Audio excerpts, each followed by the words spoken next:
손오공이 이 구름을 타고 다니는 그런 장면이 되겠습니다. 사람이 구름 위로 올라갈 수 변신을 했나요? 예, 아이언 슈트를 입고 상공을 나르는 그런 모습이네요. 물리적으로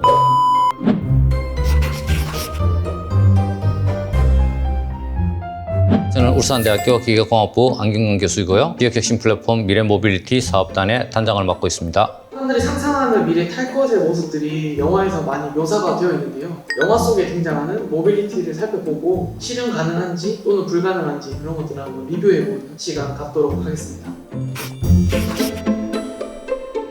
초강력 제트 엔진을 사용해가지고 아주 빠른 속도로 달려가고 있는 모습을 볼 수가 있습니다. 현실에서는 상상을 할 수 없는 속도를 내고 있네요. 제트 엔진 같은 경우에는 고온, 고압, 가스를 고속으로 분출시키는 그런 역할이 있어야 되는데요. 주로 항공기용으로 지금까지 개발이 많이 되어 있습니다. 제트 엔진을 탑재한 차를 제트카라고 이렇게 이야기를 하는데요. 아주 위험하기 때문에 실용화된 경우는 극히 드물다고 볼 수가 있습니다. 기네스북에 올라가 있는 사례를 보면 세상에서 가장 빠른 차가 제트카라고 되어 있고요. 90년대 영국에서 개발되어 있는 제트카는 음속순으로 달리는 것으로 기록이 되어 있습니다. 실드라고 외치니까 차량 외부에서 보호 소재가 들려지네요. 방탄 기능은 소재 기술이죠. 실드를 해제하기도 합니다. 음성 인식 기능이 탑재되어 있는 것 같습니다. 모빌리티 분야의 방탄 기능을 가지고 있는 소재들은 많은 종류가 있습니다. 대통령과 같은 VIP 경호 차량 이런 데 방탄 차량이라고 볼 수가 있고요. 테슬라에서 개발되어 있는 사이버 트럭을 공개했을 때 적용되어지는 소재가 아주 유명하죠. 미래 모빌리티에서 소재는 아주 중요한 요소입니다. 성능과 안전에 직접적인 영향을 미치는 핵심 기술입니다. 차를 개발하는 기업과 과학자들은 가볍고 단단한 다양한 소재를 자동차에 적용하려고 시도를 하고 있습니다.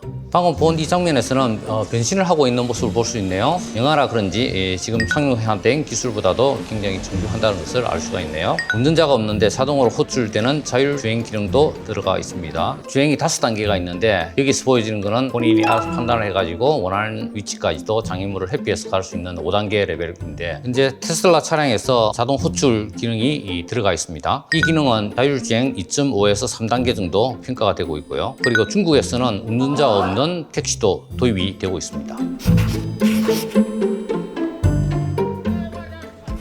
변신을 했나요? 예, 아이언 슈트를 입고 상공을 나르는 그런 모습이네요. 이렇게 있는 형태의 모빌리티였는데 모빌리티라고 볼 수 있을까요? 있는 형태의 개인용 항공 이동 장치 중에 하나라고 볼 수 있기 때문에 모빌리티라고 볼 수가 있지 않을까 생각이 들어집니다. 근데 이 기술을 구현하려면 사람이 일단 무게를 가지고 있기 때문에 이 무게를 띄울 정도의 추진력이라든지 충분한 출력, 대용량의 배터리, 에너지 기술 등이 필요할 것 같습니다. 영화 속에서 소형 아크 원자로라는 것을 아이언맨이 개발해서 그 에너지를 원동력으로 하고 있습니다. 따라서 상용화가 되려면 안정성 검증 같은 것도 받아야 되는데요. 예를 들어서 뭐 배터리가 부족하다든지 그러면은 끔찍한 사고로 연결이 될 수도 있습니다. 쉽게 볼 수 있는 드론 기술의 한 종류라고도 볼 수가 있는데요. 혹시 배터리가 부족할 때 자동적으로 발사 지점으로 돌아가는 기능이라든지 추락 상황을 대비한 낙하산이 적용될 수 있는 그런 기술도 필요해 보입니다. 이러한 기술들이 함께 구비가 된다면 좀 더 안정적이고 법적인 문제도 해결을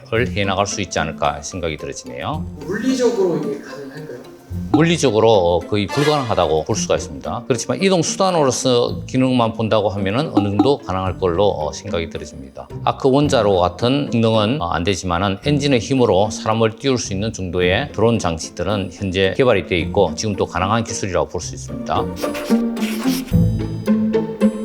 작은 단말기를 부착하고 멀리 떨어진 곳에서 원격으로 차를 조정해서 자동차를 돕고 있는 모습인데요. 지금 있는 자동차 기술로도 충분히 구현이 가능하다고 볼 수 있습니다. 무인 조정 항공기, RC카 등에서 저희들이 적용해서 알 수 있는 기술들입니다. 다만 인터넷이 느린 지역에서 원활하게 작동하지 않을 수도 있습니다.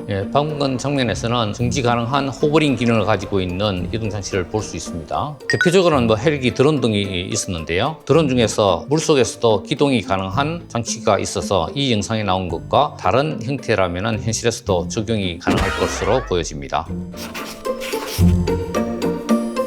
닥달리 코리안 영화 한 장면인데요. 자기 부상 모빌리티가 나오고 있네요. 자기 부상은 자기 반발력을 이용해서 물체를 띄우는 그런 기술이 되겠습니다. 지면에 닿아서 생기는 마찰력이 없기 때문에 아주 고속으로 움직일 수 있는 이동 수단이 되겠습니다. 자기 부상에 사용되는 자석은 전자석, 영구자석, 초전도 자석 등 여러 가지 방식으로 나눌 수가 있고요. 전자석 방식은 고속 주행에서 정밀성이 떨어지는 문제점이 있기 때문에 준족석으로 주로 이용이 되고, 영구자석은 아무리 강한 영구자석을 이용해도 부상력이 약하다는 그런 단점을 가지고 있습니다. 그래서 고속 주행이 가능하려면 초전도 방식을 이용을 해야 되는데요. 초전도는 영하 180도 이하에서만 일어나는 현상이기 때문에 액체 질소 등을 이용해서 냉각을 해야 됩니다. 따라서 굉장히 까다로운 조건에서만 초전도가 가능하다고 이야기를 할 수가 있습니다. 전도체의 온도를 유지하고 기압을 일정하게 유지하기 위해서는 터널 같은 제한된 공간에서만 가능합니다. 그래서 현실적으로는 기차와 같은 제한된 형태로만 구현이 가능하지 않을까 생각이 들었습니다. 영화 마션이네요. 화성에서 탐사를 진행 중인데 태양열 에너지를 이용한 모빌리티가 나오고 있습니다. 여기서 보시면은 태양열 패널을 이용하여 차량의 배터리를 충전하는 장면이 나오고 있네요. 태양열 에너지는 태양의 빛 에너지를 이용해서 전기를 충전하는 방식인데요. 여러 자동차 제조사에서도 차량의 지붕에 태양광 패널을 설치해서 전기를 충전하는 그런 기술들이 이미 상용화되어 있습니다. 태양광 발전은 지금도 널리 사용이 되어지고 있는데요. 그렇지만 아직까지 태양 전지의 효율이 많이 떨어지기 때문에 대중적으로 사용되어지고 있지는 않습니다.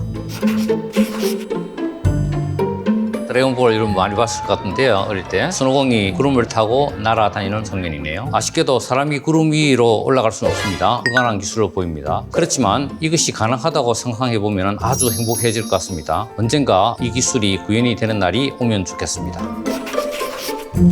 영화 속에 나오는 다양한 모빌리티에 대한 내용들을 보게 되는데요. 말도 안 되는 그런 기술일 수도 있고 도저히 상상을 할 수 없는 그런 기술들을 새롭게 다시 한번 봤다는 생각이 들어지고요. 그렇지만 점점 기술이 발전하면서 그와 같은 기술이 하나씩 이루어지고 있는 모습을 볼 수 있는 것 같습니다.